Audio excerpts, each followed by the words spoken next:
This is the Horse Radio Network. This is episode 417 of the Stable Scoop Radio Show. Please support our sponsors as they make this show possible. Our sponsors this week are horselovers.com and you, our auditors. Auditor Chris Rakovic rides in as Listener of the Week. Covertside magazine stops by for the Fox Hunting Monthly. And horselovers.com Tack and Habit segment has a review of the Noble Outfitters Perfect Fit Glove. Listen in.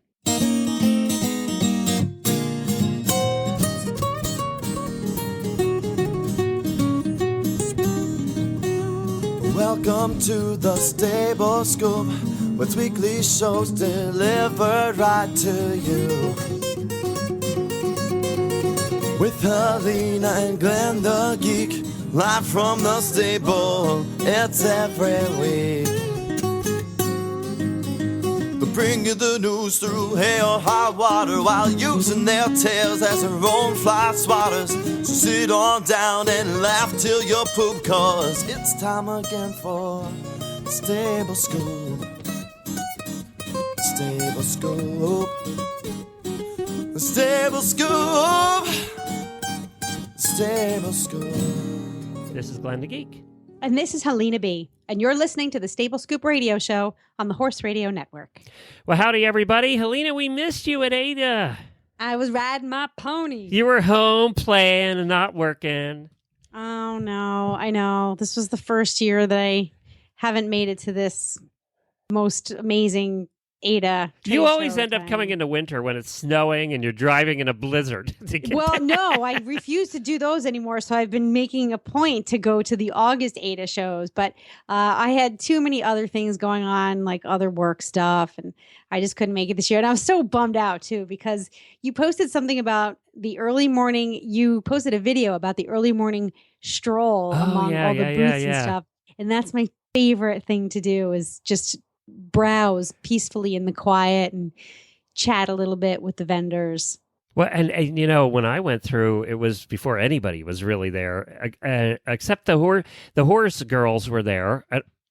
HORZ girls were Horse, there. Yes, yeah. You can't even say it. You can't even. I know. I'm Tell sorry, us. horse people. That's still the dumbest name. So anyway, they were there, and I don't know if you saw the video, but they said hello in about 4 languages in that booth. So that was fun. And you know, it is fun walking through there when it's really quiet and all the people aren't there. And that video got a ton of views. So I think people are curious of what happens at Super Secret Ada, right? And that's the American Equestrian Trade Association trade show that Helena and I go to. Regular listeners will know what we're talking about. If you want to hear the episode that we did, go to Horses in the Morning for Monday, and you will hear that episode. And I was joined by Kat from Benefab, co-hosted, and she's so sweet. She's so nice, and she was so nice to do that, come over. She took time away from her booth to come over, and she loves doing it. So it was neat to do that. And we found a lot of cool new products. There's some companies out there, so many clothing companies. There's just a ton of different things there now. Yeah. New products coming to the market too. Innovation is back in the horse world. Some of them are ridiculous, and some are are going to make it, right? But yeah. Well, we were just talking about this on that Newport show, because there is the Newport International Boat Show is coming up, and it's similar to the equestrian trade show, to Ada, where these vendors bring their new and innovative products. And I said, listen, I'm a horse person, and here's what we look for in the innovations department. We look for things that are going to make our lives easier, make our horses more comfortable, and save us money. So What do you got? Exactly. So I think that's pretty much, those are 3 universal principles that we look for at these trade shows. So did you find something that was super innovative? Are we gonna hear about this on Hit 'em? The other thing, beside clothing, breeches and shirts and things like that, the other thing I saw a ton of, there's a ton of manufacturers for tall boots now. Mm-hmm. Tall riding boots, and I mean from very, very high end to lower end, and everything in between. But years ago, we didn't have this number and variety of boots. And you and I both we were both retailers years ago. It would be hard to stock a store now, because you couldn't carry it all, because you couldn't afford to carry it all. There's just too many options right now for a retailer to go, what do I carry? Agreed. And I was talking about this too because I'm right in the process of outfitting my daughter for the upcoming IEA show season. And I was actually overwhelmed by all the choices. And of course, I shop at horselovers.com. And I took, honestly, I shouldn't really admit this, but I was on Horse Lovers' site for, 2 hours in between doing my work. But because I really had to read all the product descriptions. And, there used to be one or two shirt manufacturers, one or two boot manufacturers, one or two helmet manufacturers. And now we have choices and choices and choices, which I think is a really healthy thing for the equestrian industry. Yeah, it's good to have competition. For a while there, we didn't. In the Villers-Isers years, there wasn't a lot of competition, and that wasn't good for the industry, actually. And there's price points, so whether you're shopping in the economy market or you're going high end, there's also 3 or 4 or 5 price points in between there. So you really can find exactly what you're looking for within your budget. And that's probably my favorite thing about the evolution of the equestrian retail industry. And we usually go to Ada, and it's the only time Jennifer will go. She won't go in January because it's too cold. And we usually go in August because it's cooler in Philadelphia. We got off, it was hotter in Philadelphia this time than it was in Florida. We actually came home to Florida, it was cooler. It's like, it's hot up there in the north. You guys have a heat spell, that's for sure. It was hitting 100 each day, so it was hot. It's hot even here on the coast. Really hot. When it gets to be 91 degrees in Little Compton, I really start to worry about my friends just north and west of us. Yeah, it was definitely warm. Yeah. Well, we have a show planned for you today, and we might as well get to it. We have Martha Drum, who is the online content editor for Covertside magazine, coming on with our monthly feature on fox hunting.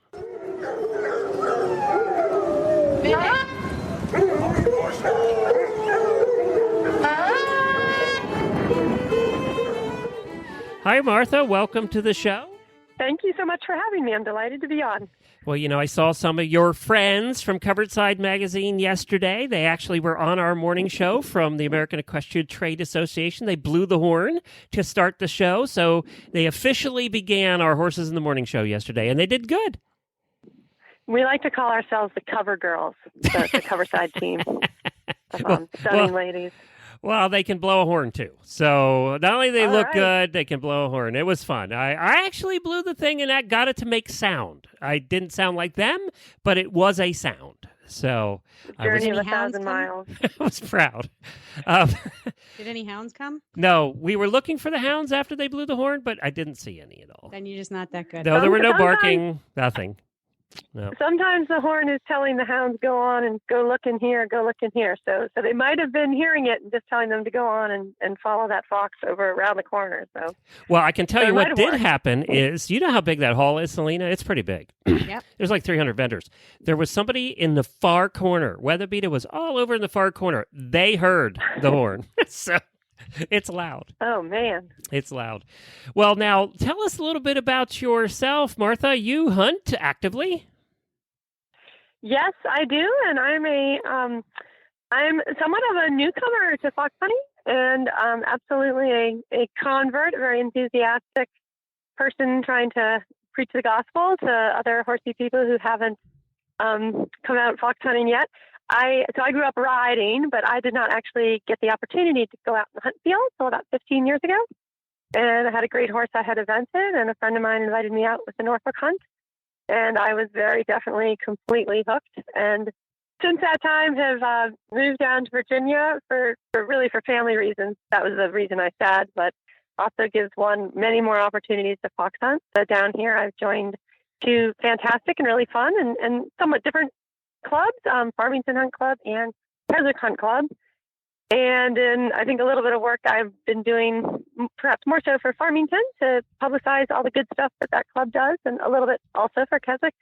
I was able to join the team at Covertside and start doing some online work for them. So that's how I think I came to be on you all's radar. So I teach lessons, and I bring people out on school horses, kind of newbie people, very kind of intro level.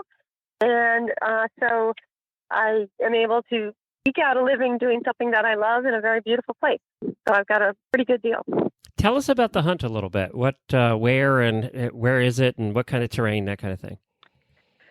So Farmington is on the western side, let's say, of Charlottesville, which is in central Virginia, maybe 120 miles southwest of D.C., definitely horse country, classic, beautiful Virginia horse country. And so running right up into the foothills of the Blue Ridge Mountains. And then Farmington's country, we say their territory, stretches down to the south of Albemarle County, down along the James River. And then Keswick and the two clubs have a lot of overlap of membership. Keswick's kennels are located on the eastern side of Charlottesville, and also some very, very beautiful and quite a bit still very open, developed hunt country stretching up along what we call the Southwest Mountains, and some of those big, beautiful farms in and around Keswick. So absolutely God's country, very, very beautiful, and a lot of variety too. Sometimes you're on a river bottom, sometimes you're in a cultivated nice field, and sometimes you're on a tiny little trail where you can't see two horses in front of you, and you're sort of just hoping for the best, trusting your horse. Hoping. I know what that feels like. How do you hunt? You hunt live, I assume. Yes, live hunt, and both those clubs pursue red fox. We do not hunt any other quarry. I guess we might let them chase a gray, but we have not gone to coyote yet, like a lot of hunt clubs have. How would you describe the difference between hunting drag and hunting live to those who have only hunted drag? Well, you need to be a little more patient actually out with the live hunting, because of course there are so many varieties, which is what makes it so interesting, of weather and scenting conditions. So the weather preceding your hunt meet can have a big effect. The terrain, and there's just such an unpredictability in terms of how a given animal, a given quarry might or might not run on a certain day. And then there are other, what I like to call, although I reveal myself as a Dungeons and Dragons nerd from long ago, wandering monsters. So whether there's going to be livestock or rivers or other things that might come and interfere with pursuing the scent of the live fox. Whereas the drag hunt, and I actually think there's a lot of misperceptions about drag hunts too. The idea is that it's always a steeplechase and they just drop the hounds right on the scent line. And I haven't hunted with every drag pack, but I think most of them actually try as much as they can to simulate how a live fox might run. So they try to make the scent a little bit tricky and a little windy. And again, hounds are using their noses, so you could have a very dry, dusty day and not automatically find the scent right away and have this kind of steeplechase run that everyone pictures. I do think with the drag hunt, you do have a sense that we're going to check at a certain point. We're going to stop the scent line because maybe there's a road or maybe we need to stop.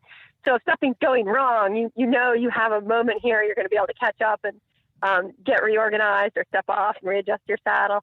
And when you're going live, that may or may not happen. But on the other hand, live, you may be standing around for 45 minutes. If perhaps, I shouldn't mention this, but the possibility of the hounds running on the wrong fox or doing something like that, and we're waiting for the hounds to be brought back. So it's just a lot less predictable.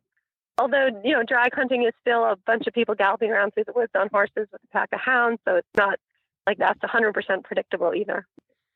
And a little bit about what you do for Covertside magazine. And Coverside's been on here many times, so the listeners are familiar with the magazine. But what do you do for the magazine? So it's this beautiful quarterly glossy page magazine that covers a range of subjects, also ancillary subjects like food, alcohol, clothing, travel, art, and partly I think because I teach lessons, so I'm hanging around with a lot of teenagers and a lot of teenage girls and some boys.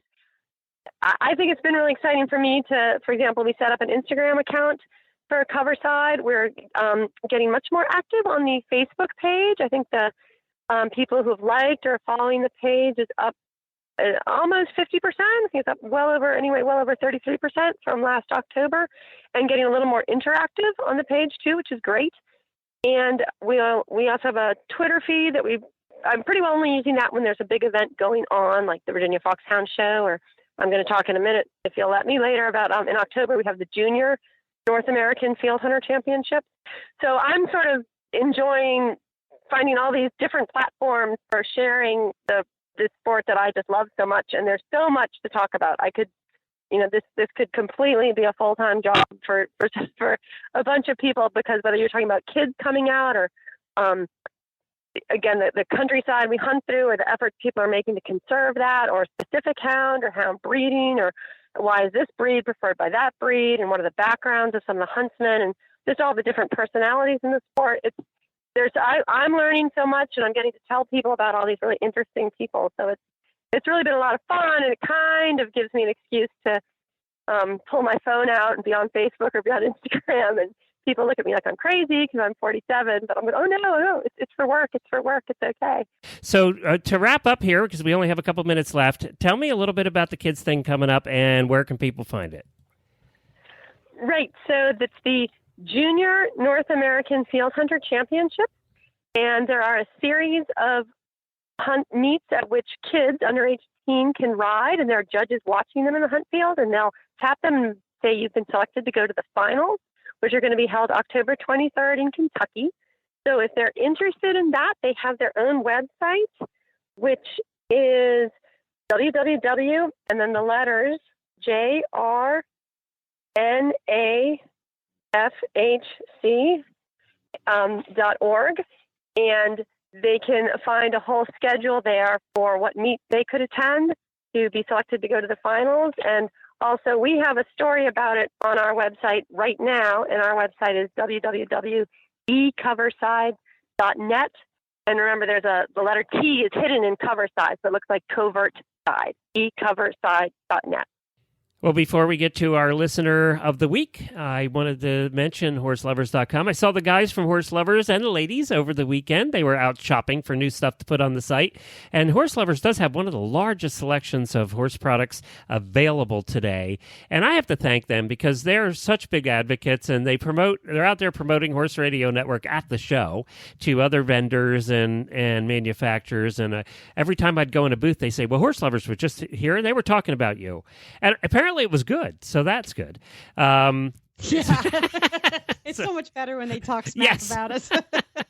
So they're there shopping because they want to make sure that they have all the update products. And as you said, Helena, earlier, you were shopping for your daughter and had a ton of options, and that's because Horse Lovers does carry a ton of stuff. They carry a wide selection of each option. If you look for gloves or breeches or whatever you're searching for, you're going to find a million options, and they do have the descriptions and everything to go through and take a look at them. But one of the things that you're not going to be lacking with Horse Lovers is selection. The other thing is the prices are really good. So stop by horselovers.com. They really do negotiate on your behalf to get the best pricing.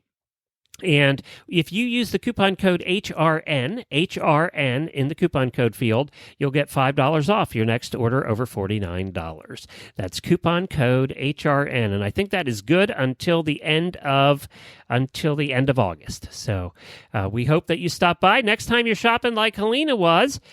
Just check out horselovers.com. We think you're going to like it. Yeah, it was a really good experience. Up next, our listener interview features Chris Rakovic. And I don't know, the fellow's bounced around. He started out in Rhode Island, apparently, went to Minnesota, and is currently in Maryland. And we're going to talk to him from the back of an off-track thoroughbred that he's riding. So let's welcome Chris to the show. It is the year of the listener. And now, our Stable Scoop listener of the week. Welcome, Chris, to the Stable Scoop radio show. I have to learn how to speak first, then I can start off. I have to start off with a question about your phone number. You're a 401er. Tell me where you're from in Rhode Island. I am originally from Narragansett, Rhode Island. Awesome. So happy to be talking to a fellow Rhode Islander. That is so great. So you went from Rhode Island and you are now in Minnesota. So I want to know how that happened. What the hell? It wasn't cold enough in Rhode Island. You went to Minnesota?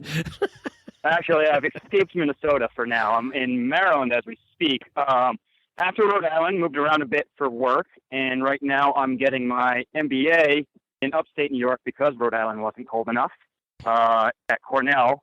And you have me sort of in between the end of my summer internship and the beginning of my final year at my MBA. And whenever I get a minute off, I always drive down to Maryland, where I'd lived for the last 5 years, and get to ride the beautiful horses at Bascule Farm. Okay. Okay, see, because that's what we do. Whenever we can, we go back to the place where there are the most horses, and we ride them. Yep, exactly. So, as many as we can. What do you do for work that helps you support your horse habit? I mean, I'm assuming an MBA is going to help you make more money so that you can ride more horses. Make more money so I can finally purchase my own horse. So I've been, leasing, doing the lesson thing for a while now, and going back in my MBA, hopefully get, one of them fancy jobs that make you wear a tie all the time, but pay you enough money to get a couple horses. I like that, Glenn. We gave that up. Yeah, what, the making money part? We gave that up. No, we could get a couple of horses, but then we didn't have the time to ride them. So. Well, that's the thing. When you're making enough money to actually afford the horses, you have no time.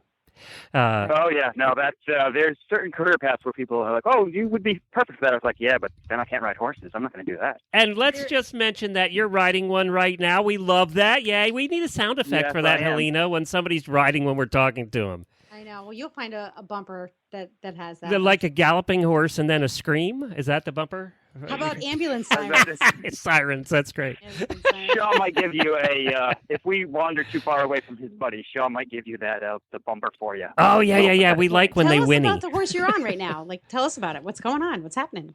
So I am on. I'm actually out cross country schooling. Took him right before you guys called. Took him into his first water, which was awesome. His name is Scrimshaw. He is a 5-year-old off-track thoroughbred. He's been off the track for about 8 months now, and we're trying to turn him into a fancy event horse and taking him out first time today. And from what he's doing, he will be great. Unfortunately, I still have a year left of school, or else I'd try to buy him myself. How would you describe his personality?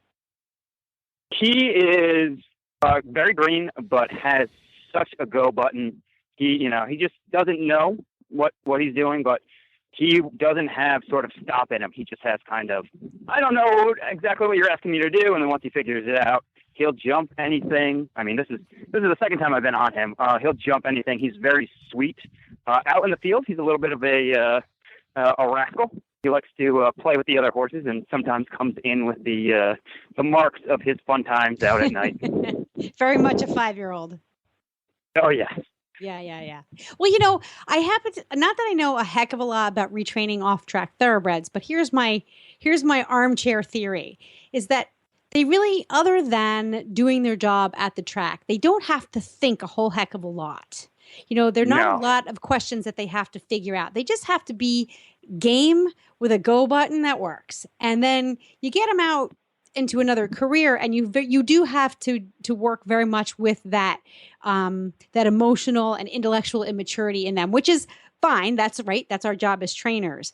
But you do kind of get a sense. You're like, wow, you were great at the track. Even if they didn't win, they can always be great at the track. But it always surprises me just how silly and goofy and babyish they really are.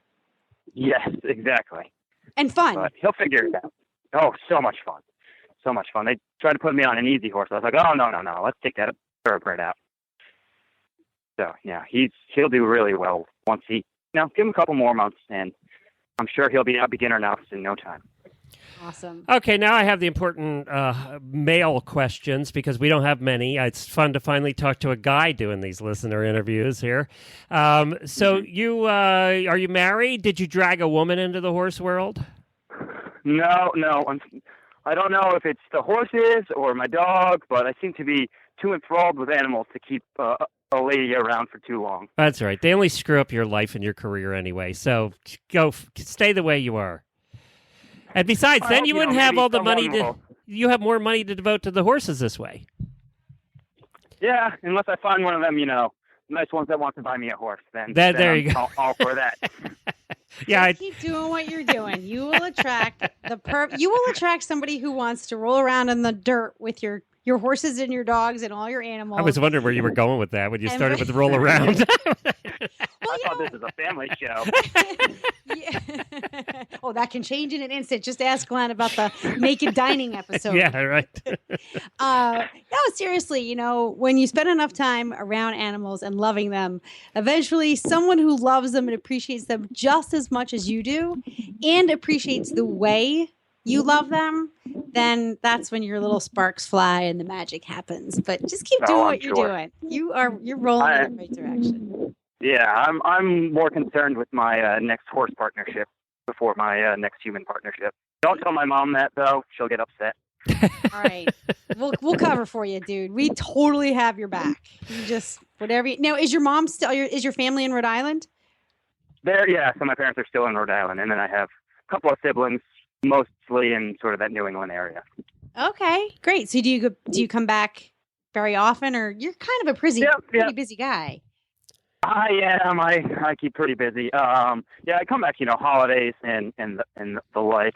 So actually, I'll be back in Rhode Island end of September to go to a friend's wedding on Narragansett Beach, which will be lovely. Oh, that's wonderful. Well, be sure to look me up. We're not too far. Well, nothing is too far in Rhode Island, but give us a shout out. Sure. Absolutely. Yeah. Hey, I got a question. What's your MBA? What did you say? What you're going into Cornell for? So the MBA at Cornell is sort of a generalist degree, so they don't have any concentration or anything like that. Okay. So just the master's of administration. Okay. Yeah, and then different sort of career paths, and I'm kind of on the edge of all of them. So didn't come in with a unlike when I'm writing, didn't come in with a laser focus. Got it. But well, that's what. How many of us, after you get out of college with your degree, end up in a job? I mean, you do initially, but then you always end up in some different job and some different path than what your degree was. It just seems like it always works that way. My undergrad had nothing to do with my career before going back to school, and I'm sure it'll end up being the same. Yep. That's true. Well, you just became an auditor. Thank you so much for that. How long ago did you start listening to the shows? I've been listening to the shows for about 5 years now. Oh, wow. So, yep, had quite the track. When I basically started listening when I moved to the D.C. area and was in traffic for 5 hours a day, so I had plenty of time to listen to Horses in the Morning, the eventing radio show, and a couple of shows that have come and gone since then. Even now this summer, I actually worn off TV and just stuck with podcasts. So I was able to catch up on a full year of Stable Scoop and all of rodeo marketing, getting all of the entertainment from the guys. So I figured I ought to start paying for it. We give a prize to this guy, right? I mean, do we have something to give him, Helena? I'll make up something to give. I'll go out in the back and sew him something. Tell everybody what you told us. Helena, just let me ride one of your horses when I come up. Take him for a beach ride. That'll be perfect. Perfect, Brody. You and Brody will have a blast. He's great out cross country. Well, now you tell everybody what you told us, and then we'll go into the rapid fire questions, which are never rapid fire. That's because I do it. And Alina, we'll need about 5 today. So tell everybody what you told them about what you did on a trip you just took. You just did a cross country trip, and who'd you listen to, and why? We just want to know why. Oh yeah. So I just drove from Minnesota all the way to Maryland, about 18-hour drive. And I figured I needed to, one, prepare for today and understand what all the other listeners were being asked. Two, have the most entertainment I could. So listen to about 17 hours of Helena and Glenn, my whole drive. My dog might come when you guys call her now because she had to listen to it now as well for the entire time, where I usually have ear in my earbuds. He got to Maryland, Helena, and drove into a lake. Just was trying to get us out of the car. Well, bless you. You're still sane. That's something. But you got to know a lot of your fellow listeners, right? Oh, I did. No, it was so much fun. I wish I had been on top of that from the beginning. Cool. Well, it was nice to listen to it all in a row as well. You know, then, that Helena's going to ask you some rapid-fire questions. I am ready. That's why I wrote a thoroughbred. We're fast. Okay, good. All right, I got to put my thoroughbred thinking cap on. Here we go. 3, 2, and 1. Chris, what's your favorite food? Favorite food? It's seafood, and since I'm talking to a fellow Rhode Islander, I would usually say lobster, but I have to go with clam cakes.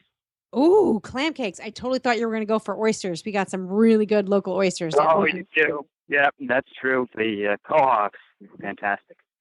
All right. What is your least favorite food? Turkey gravy. Just don't put that on my anything. Don't even let it look at my Thanksgiving dinner. Don't let it touch my food. What is your biggest equestrian pet peeve?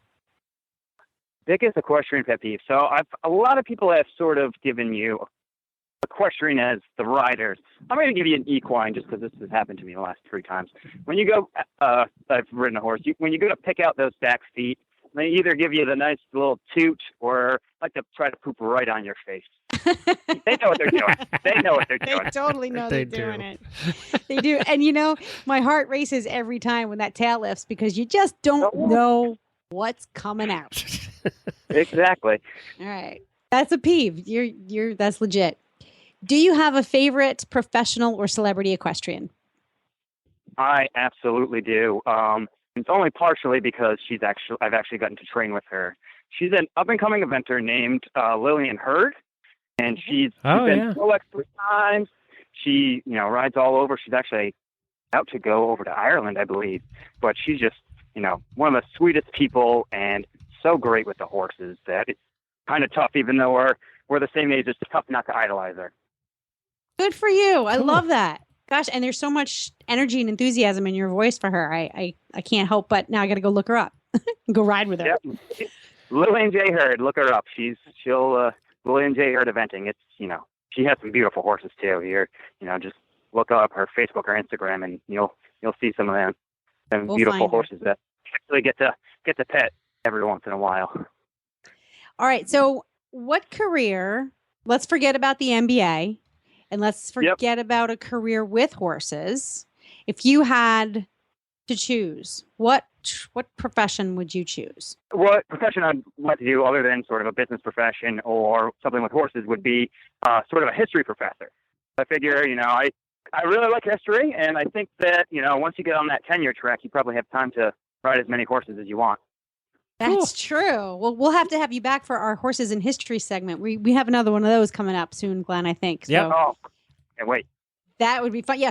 So when you're not studying for your MBA or riding off-track thoroughbreds, squeeze in a little time to study up on your equine history. We all have that much time. It's easier when it's the fun stuff.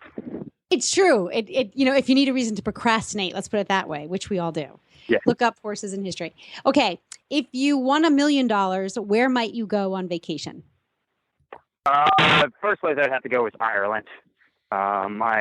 Because what better thing to do on horses than go out fox hunting in Irish countryside? And, I'm going to try to do that even if I don't get those $1 million. Trying to get my grandmother's from Ireland, trying to get my Irish citizenship this year so I can make those trips over there easier, although I have yet to do one. Okay, Ireland. I got to get there too. I haven't been there either. Okay. What's the most terrifying thing you've ever done, and would you do it again? This is a tough one. I don't know if it's because I'm not smart enough to be terrified by things or I've just lived too sheltered of a life. But actually, since I'm at Lochmoy, the farm that Maryland Horse Trails are at, I'll have to say one time I was retraining this Irish draft cross. He's a little bit of a bolter and a little nervous guy and a big horse. We're getting ready to go to our first event, walking to dressage, and he tripped and then bucked on the pavement, tossed me down the side of the hill, and then got stuck under a water truck. Got up. Both he and I were fine, but going over to my trainer and saying, okay, do we get back on? And her saying yes was probably the most terrified I've been around horses to put that foot back in that stirrup.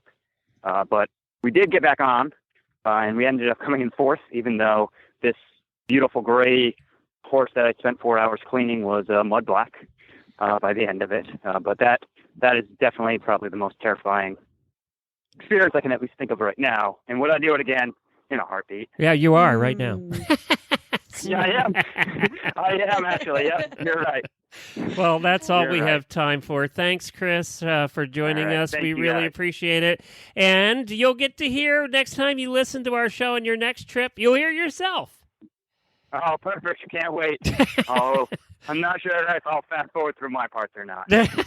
Well, most of my hosts cannot listen to the shows back. They just No, hate you listening can't to do it. themselves. Can't do it. So, unfortunately, I edit them, good so thing I you have have to. it, Oh, no. All right, Chris, That's a thanks a tough job. bunch. All right. Thank you, guys. Have a good one. Thanks. Bye.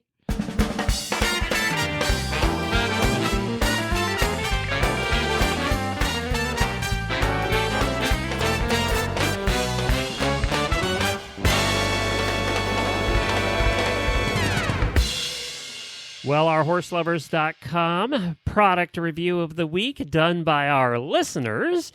This week, Kathleen O'Grady from Sarasota, Florida did the review, and she is going to review the Noble Outfitters Perfect Fit Glove.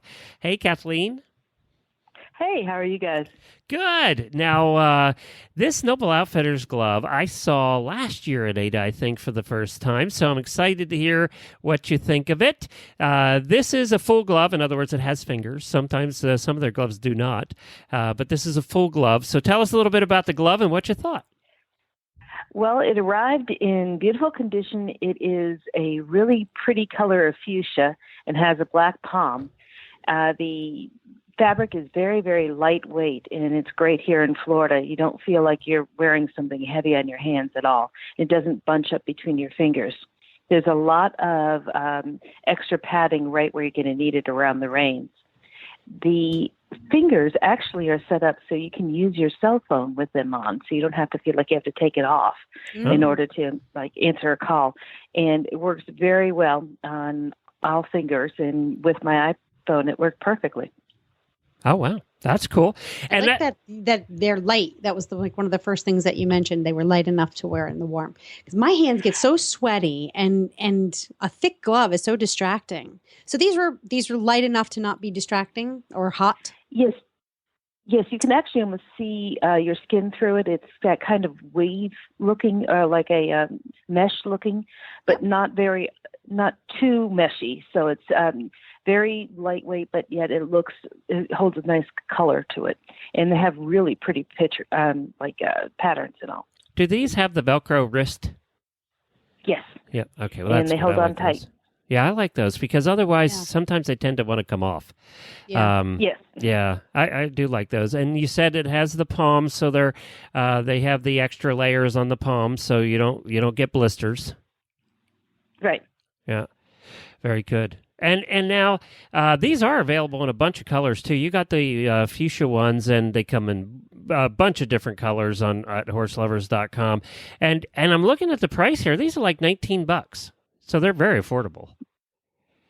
Agree. Really nice. And by the way, the size is I got a size 8, and it worked fine. I've got kind of short fingers, so there was plenty of room in there if you have long nails, which is something else. So you would say they're true to size, then? Yes. And you drive, right? You're a carriage driver? Yes, I am. And I like having gloves on because it just helps me with my grip on my reins. Yeah, and when Scooter bolts, it helps me too hold the reins. So my horse never bolts. No, yours is good. Mine not so much. No. It would take too much energy. In Florida this time of year, none of them bolt. They're just happy to get back. They're just... Well, thank you, Kathleen. These are the Noble Outfitters Perfect Fit Glove.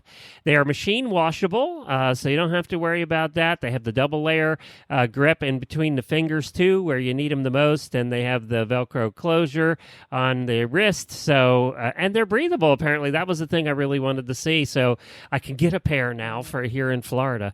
And we appreciate you being on, and thank you so much for being an auditor. Thank you very much. I really enjoy it. Take care. So you mentioned the other man in your life, that other show.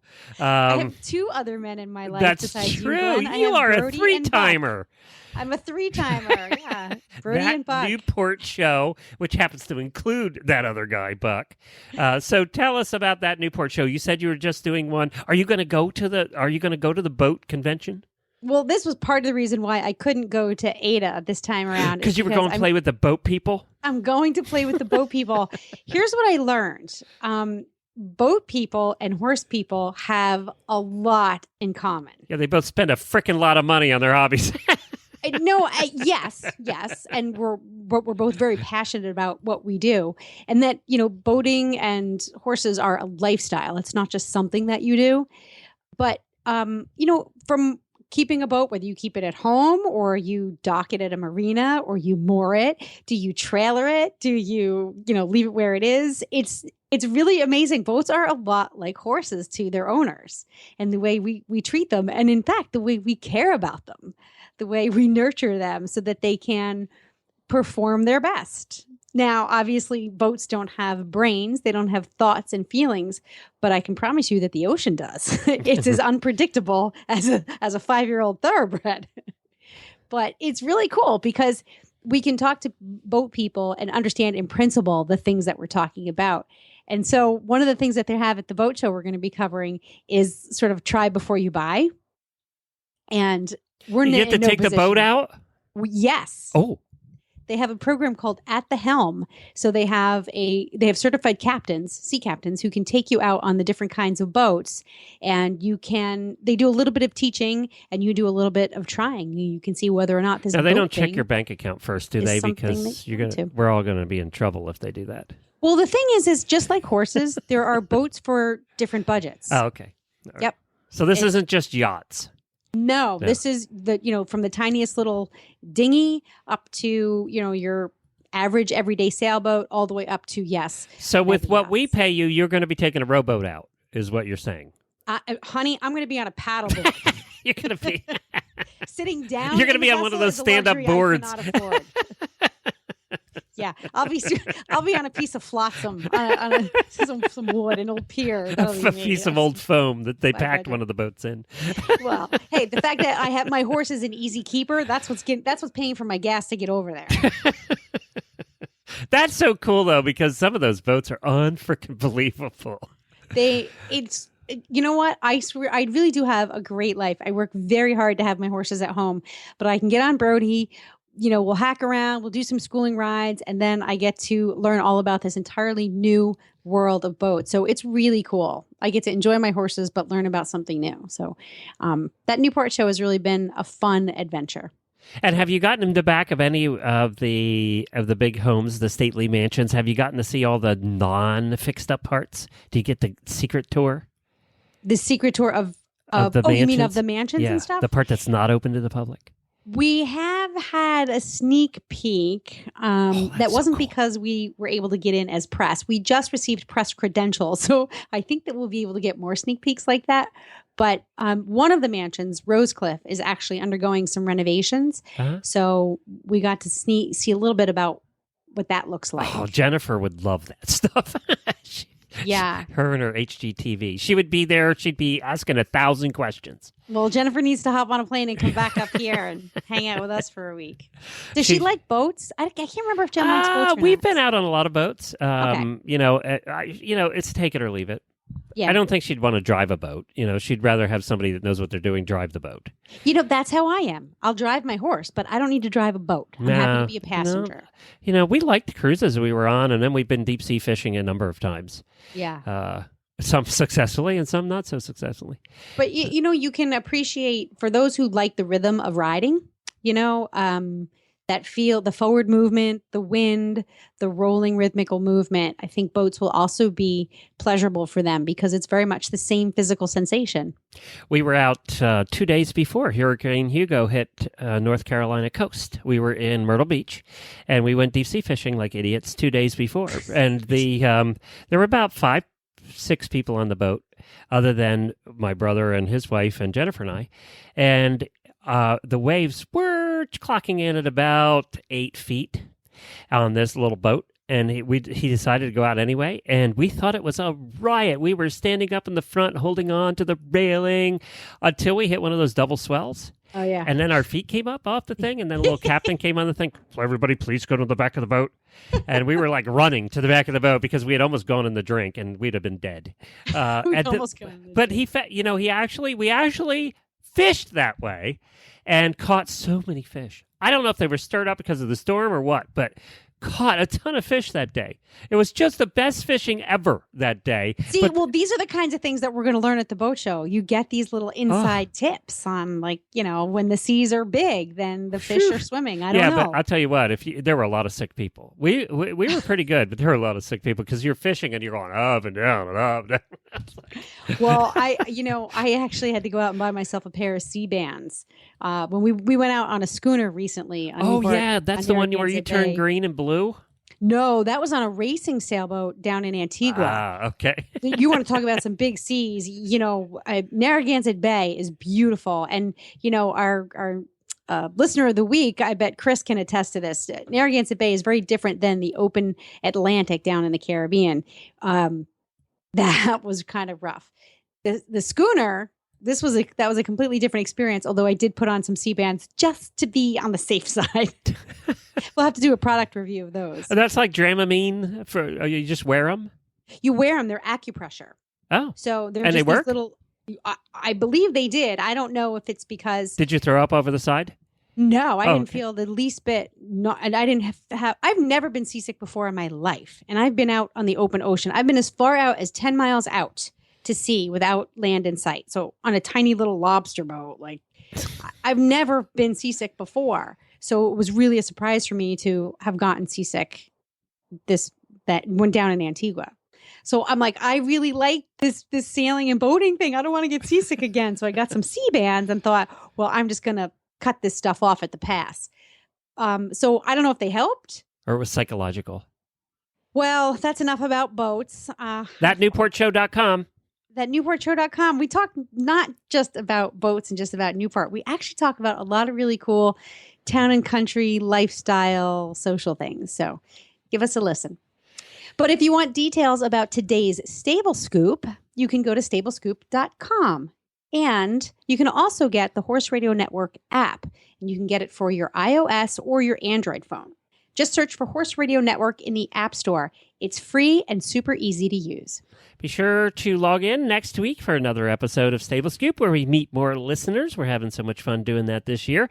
And we would really love your feedback. Send us, join us on Facebook, follow our tweets, become an auditor. Chris said he just became an auditor. He felt like he needed to give back because of all the shows he listens to. You can do that for as little as $1 a month. Just head on over to stablescoop.com. There's a banner in the middle of the page to become an auditor. You can just sign up, and we'll add you to the super secret auditor page, and you'll get access to the bloopers and all of that stuff. So we do have some incentives, too, at the $10 and $25 level. You get some, I think there's mugs and hats and different things you can get at those levels as well. And we do appreciate our auditors. We have 145 of them now. Awesome. Yeah, and so thankful to horselovers.com for their continued support of our show and the Horse Radio Network. They're also sponsoring Radiothon, and we have a whole bunch of other companies really excited to do Radiothon this year. We're going to have some terrific prizes for you. We arranged the grand prize, which I can't announce yet, but we arranged the grand prize. One of the grand prizes is going to be 2, and you're going to really like that. And we'll have some terrific prizes all day long. I have about 100 sponsors to get back to here, so it's going to be a lot of fun this year as well. And you can find all the other shows on the Horse Radio Network at horseradionetwork.com or on our app. Just search for Horse Radio Network in the iOS or Android App Store. It's free and it's easy to do. That's it, Helena. We're done. We are so done. Well, at least there will be more next week. Until then, happy scooping, everyone.